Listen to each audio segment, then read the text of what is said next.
Hey, what's up, guys? Welcome back to True Crime Unraveled. I'm your host, Robert. Okay, I wish Nancy Grace would just shut up sometimes.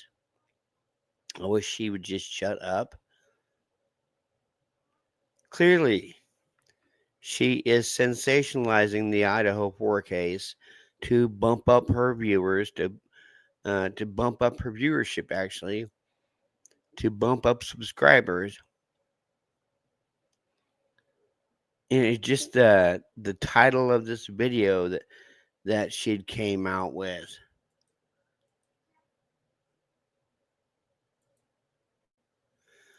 Koberger gets away with murder. Two mystery men's blood DNA at the scene. Well, who did we hear that from? We heard that from Howard Bloom. So let's see what this deranged narcissist has to say now. Bryan Kohberger to get away with murder? This after two mystery men's blood DNA found at the murder scene. Good evening. I'm Nancy Grace. This is Crime Stories. Thank you for being with us.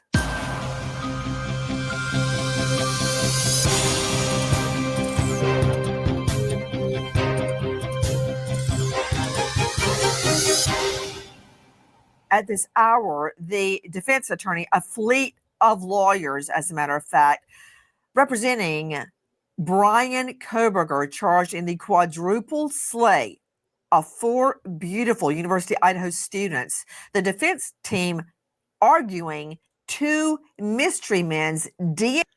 I don't even like the way she says Bryan Kohberger. Like, what's up with this lady? You can't just say Bryan Kohberger. You got to say Bryan Kohberger. DNA found at the scene, and therefore they argue nothing at the scene incriminates their client, Bryan Kohberger. Whoa, wait a minute.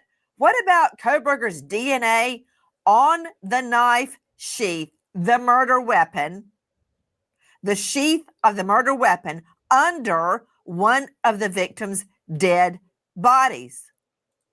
Ruh-roh. There we go again. We don't know if the knife sheath was under Maddie's body, because if it was under Maddie's body, then Mr. Corporal Brett Payne would not be able to see it when he walked in the bedroom. And he states in the probable crap affidavit that he can see a knife sheath laying on her right side. So try again, Nancy. It was not under Maddie, because I will say this again, Nancy.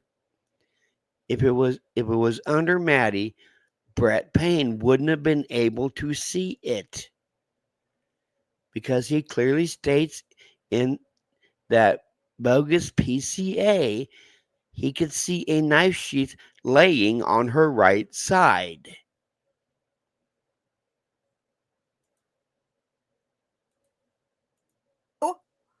That said, listen to this. Bryan Kohberger's attorneys say blood from an unknown man was found on a handrail in the victim's home, and another's DNA was found on a glove outside. Ann Taylor says this could mean Kohberger is not related to the crime at all. In Kohberger's last hearing, Taylor criticized authorities, saying police did not disclose the unidentified blood when obtaining a search warrant for Kohberger's arrest. Taylor argues this should disqualify some evidence collected in that search, as it was not properly authorized. Okay, let's just kick it off. That's a lie. Number one, that DNA was disclosed over a year ago in the state's filings. Ann Taylor, all you have to do is read. Let's see. Number one, Ann Taylor asked for the DNA of the unknown male DNAs, and Bill Thompson says, How can we produce something that does not exist? So she did try over a year ago to get that DNA, but she was told that it did not exist. So here we go. Number one, she's lying again. The filings like we did. That's right. Over a year ago, the unknown DNA samples were disclosed. But still, Koberger's DNA is on the murder weapon sheath under a dead body. I don't know how they're. There she goes again, saying it was under a dead body. And I'm going to say it again.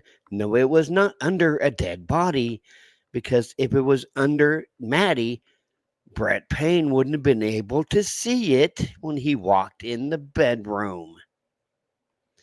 And he states that it was laying on her right side. Now, he didn't say where on her right side. It could have been down by her feet on the right side. But all he said was a knife sheath visible laying on Maddie's right side. It was not under her. Going to get away with that. You know what?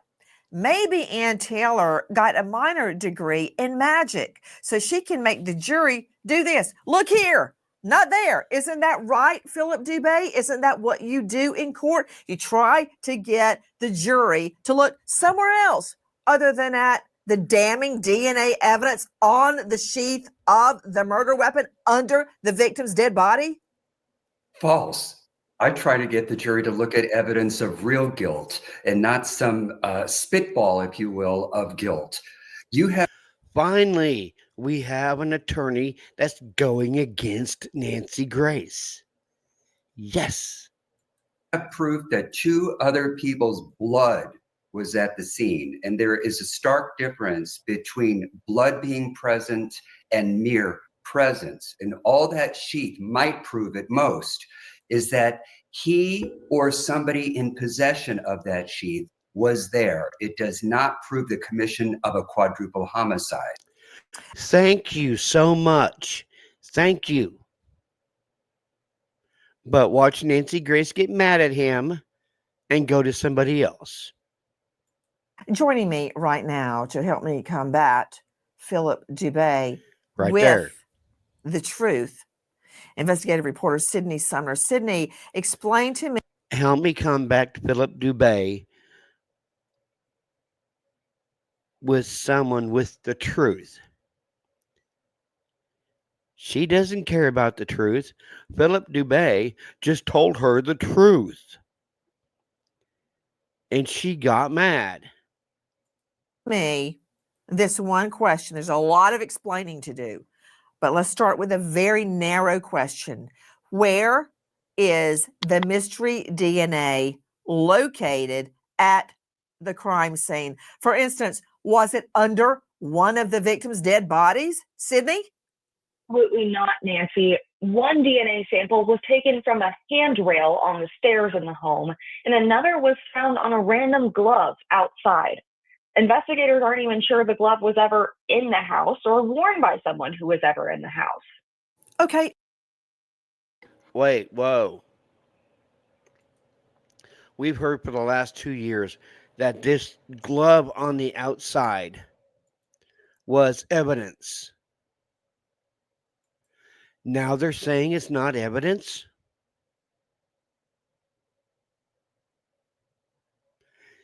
Get your facts straight, Nancy. Hold on just a moment. We've seen the interiors of the home through windows. All the crime scene photos have not been disseminated yet. But we know the victims, the ones that were murdered, there were 2 girls living downstairs that were untouched, were up the stairs. Let's see a shot of the home, please. There are multiple stories to the home. And when you look at it from the back side, you can see it even There's 3 better. stories to the home. There was a handrail going up the stair. There you go. Going up the stairs. Those are the top 2 floors. There's another floor. Going up the stairs from the basement or ground floor to the 2nd story where you see those sliding glass doors, to the 3rd story where you see the sliding glass doors with a balcony. The mystery blood DNA on the handrail could, as far as I know, been all the way down in the basement, nowhere near the dead bodies of these 4. I'm starting to wonder if she's watching my videos, because I've been saying the same thing for the last week.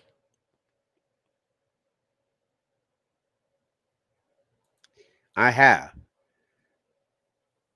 About the blood being on the railing going down to the 1st floor. And that you don't walk into a house with blood on your hands. You walk out of a house in something like this with blood on your hands.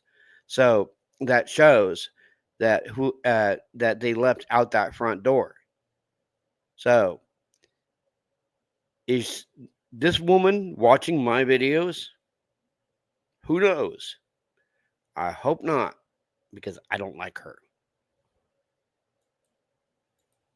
Students murdered in their beds.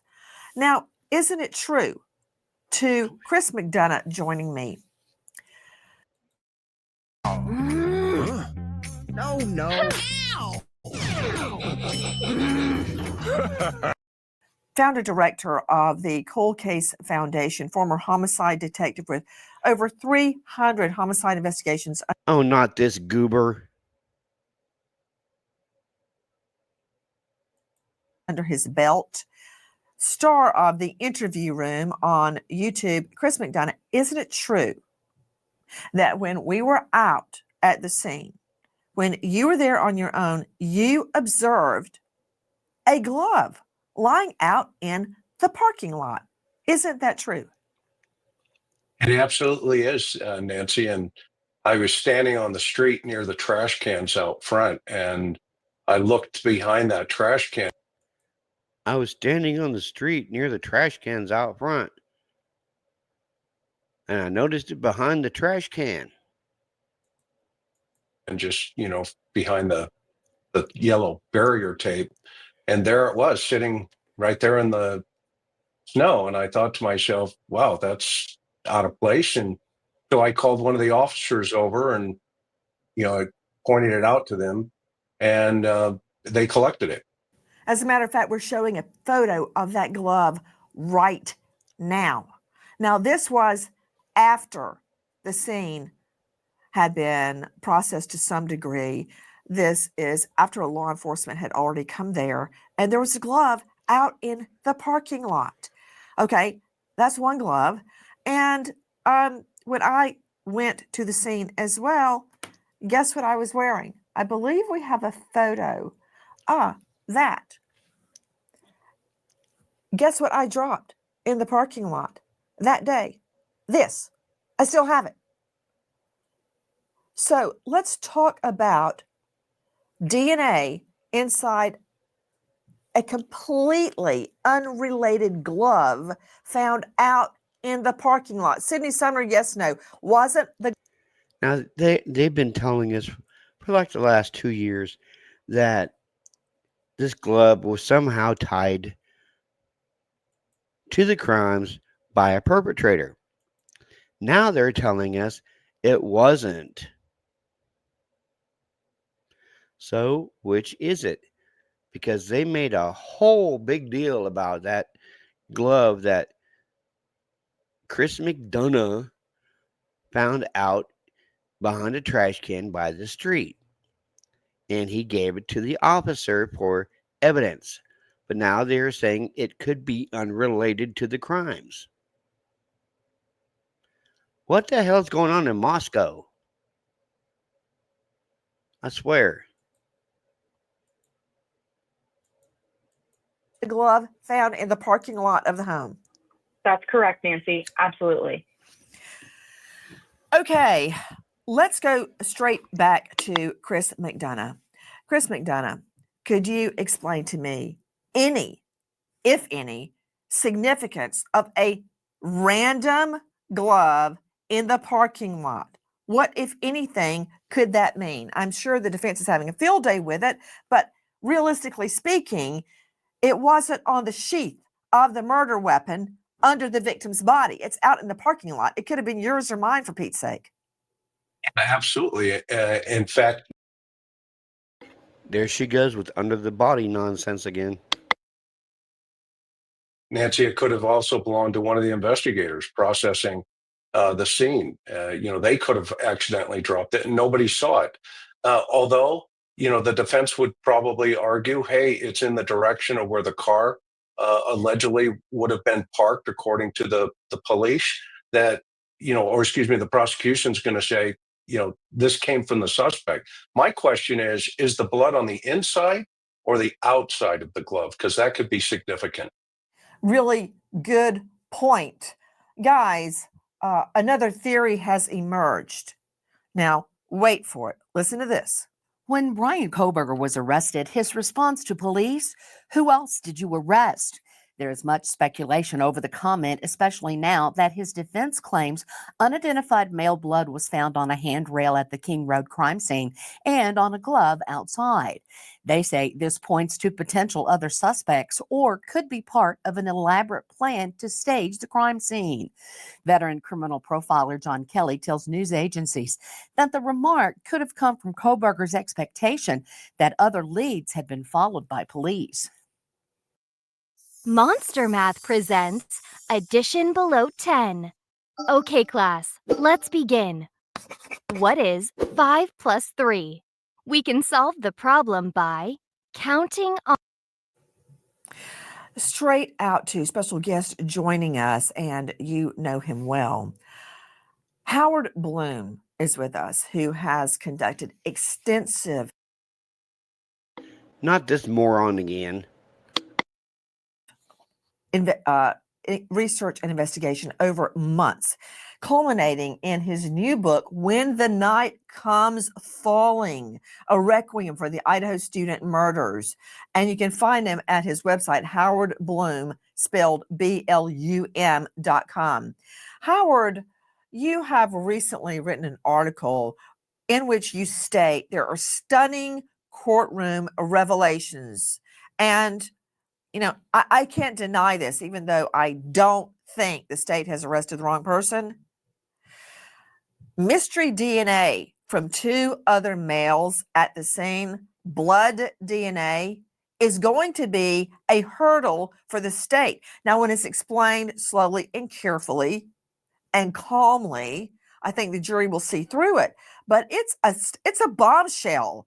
What do you think about another expert's theory that Koberger may have even staged it?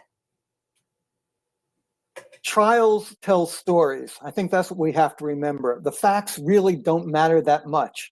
Here you have the defense being able to ask the question, how did that knife sheath get in that bedroom? Could someone have planted it there other than Koberger? Because remember, it's not blood DNA from Koberger on the knife sheath, it's touch DNA. They are going to argue that perhaps he touched the knife sheath at some point and these other 2 unknown males planted it there. They're going to try to convince a jury of this. Put him up. Put him up. Of this, okay, well, wait. I'm sorry. Maybe my IFB is not working, because I think what I just heard you say is that someone got the knife sheath from Koberger after he had touched it in the snap where you unsnap it to take the knife out, got it from Koberger and planted it under a dead body.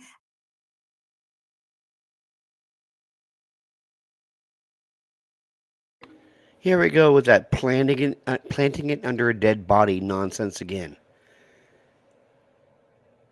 See Brett Payne in the probable crap affidavit where he states, I walked into the room on the 3rd floor, witnessed 2 females laying in a bed. I viewed a knife sheath laying on the right side of Mogan. So it was not under her. Nancy Grace, you corporate media shill.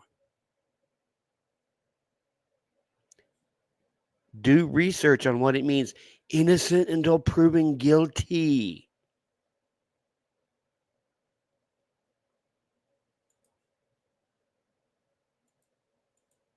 And then conveniently left behind their own blood DNA on the handrail and in a random glove out in the parking lot. Query, were little green men from Mars part of this? You can say it facetiously like that, but the evidence against Kohberger, besides the DNA, really doesn't stand up. Everything is very weak. We can go through it again. There's no motive. There's no picture of him in the car. No license plate in the car. Let's go through it. Hold on. His phone pings at his apartment at 2:42 a.m. the night of the murders. 5 minutes later, his phone is turned off. 3:29 a.m., a white Elantra matching his sedan passes the murder scene 3 times at 3:30 in the morning. 4:04, it comes back and stops in front of the house. 4:20, it leaves flying down that crookedy little road leading up to the murder scene. Then 4:48, it pings south of Moscow, plowing down State Highway 95 in the dark. It got stuck in the branch that it was growing on, and then it also has a line from where it was strung on the plant, but still perfectly edible, just not visually as aesthetic as. Okay, let's see. To Sydney Sumner joining me, crimeonline.com investigative reporter. Sydney, his cell phone pings alone are damning. His Elantra is spotted there at the scene. We see him destroying evidence, cleaning out his car meticulously. Blood places him at the scene. DNA places him at the scene, and so much more. Sydney Sumner, what evidence is the state using against Bryan Kohberger? Nancy, there is so much evidence that the state has to use against Bryan Kohberger. A lot of this is circumstantial at best, but that DNA evidence is absolutely damning. There's just no explanation for why that knife sheath is in that house if it isn't the murder weapon, and no explanation for why Kohberger's DNA would be on that knife sheath if he was not the murderer. Straight out to a special guest joining us. Dr. Sherry Schwartz, forensic psychologist. Okay, I can't take no more of Nancy Grace. Clearly she is biased as all hell. She doesn't believe in innocent until proven guilty. So that's about all of her brain deadness I can take, as well as Chris McMuffin McDonough.